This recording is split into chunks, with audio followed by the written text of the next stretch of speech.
Só que aí você trabalha formando os assessores de investimentos. Eu queria te fazer uma pergunta bastante objetiva, de algo, inclusive, que eu já ouvi você falar muitas vezes, e do qual eu, inclusive, concordo, que é a vida do assessor de investimento, desse profissional que é independente nessa forma autônoma, ela é muito desafiadora no primeiro ano.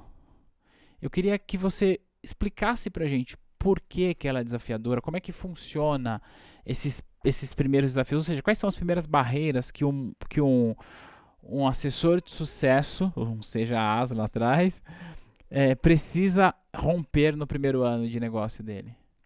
Primeira crença dele, né? Porque seja ele vindo do banco ou vindo de outros mercados, ele tem ali um estereótipo da figura assessor de investimentos.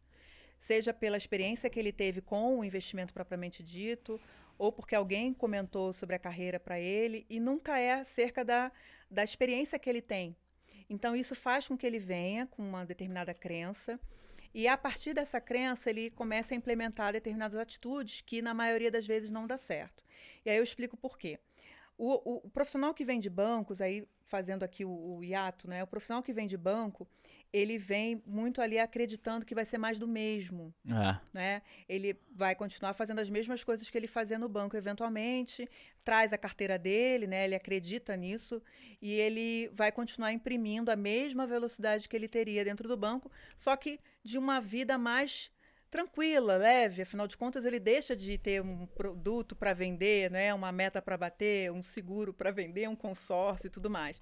Então, a maioria desses profissionais, eles acabam vindo ali fugidos, digamos assim, eles querem se libertar. Então, eles saem da gaiola de ouro, vêm em busca de liberdade muitas vezes, outros vêm pelos motivos errados, muitas vezes pelo fator financeiro, e não se preparam do jeito certo para, de fato, conseguir que esse primeiro ano seja um ano que ele vá se consolidar e conseguir ganhar atração.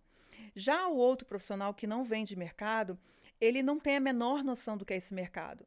O que ele tem de entendimento é do que ele ouviu falar. Ele sabe que é um mercado promissor, ele sabe que é um mercado que paga bem, ele muitas vezes até entende de investimentos, mas ele não sabe como que esse mercado funciona na prática com o cliente na ponta. E aí ele não se prepara do jeito certo. Muitas vezes ele vem só fazendo a certificação, muitas vezes ele só estuda sobre investimentos, mas ele não entende que existe algo que vai além de certificação e além de mercado/investimentos. Então, esse primeiro ano, ele é desafiador para os dois perfis de profissionais, não é? E nesse contexto, esse profissional que veio ali com crenças diferentes daquelas que realmente fazem sentido, ele muitas vezes deixa de conseguir ganhar atração por ele não saber fazer. E aí tem o fator do lado que já existe aqui de não ter uma liderança muitas vezes, de não ter uma estrutura muitas vezes para receber esse profissional e dar atração a ele. Ou seja, venha, eu te recebo, você vai passar por toda uma esteira de preparação, nós vamos te preparar em todos os níveis, técnica, comportamental e comercialmente, e depois de tanto tempo você está pronto a andar sozinho. Isso não existe, poucas são as operações que fazem isso, né? é. E aí quando a gente percebe que esse profissional veio muitas vezes iludido, atraído pelas promessas financeiras, não roda aqui porque ele não faz as escolhas certas. Então, o primeiro ano, que é um ano onde ele se depara com as descobertas, ele percebe que aquilo que ele pensou que seria não foi, né? Ele não sabe como fazer, ele se vê totalmente perdido, sem um direcionamento, ele não sabe como lidar com a liberdade que ele tem.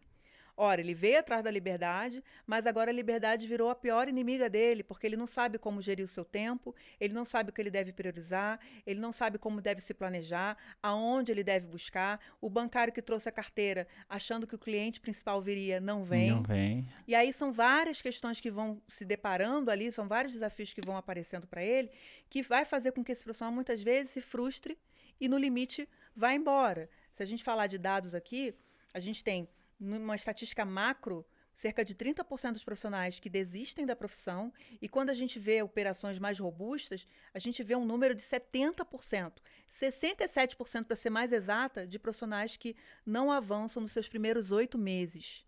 Isso é um dado que foi revelado, inclusive, no All Together. Foi mesmo. Como que é? Peraí. 70. Isso aqui vai dar um corte de podcast, pessoal. Já anota aí. Olha só, você está me dizendo que 7 em cada 10 profissionais assessores de investimentos que chegam no mercado não passam de 8 meses. Exatamente isso. Por quê? O que Ex- acontece? Por Exatamente, conta de tudo que porque você vem falou. pelos motivos errados, não tem a preparação adequada, não conseguem ganhar atração, não conseguem fazer os negócios acontecerem dentro daquele prazo e vão embora. E, de novo, a questão financeira, eu diria a você que é o principal fator motivador desse cara ir embora. Por quê? Por ele não saber fazer, ele não ganha dinheiro, ele criou Eu uma preciso pagar a conta expectativa depois, é normal? achando que ia ganhar Ah, os 20 mil reais da propaganda é. e não ganha. E aí o que, que acontece? Vai embora.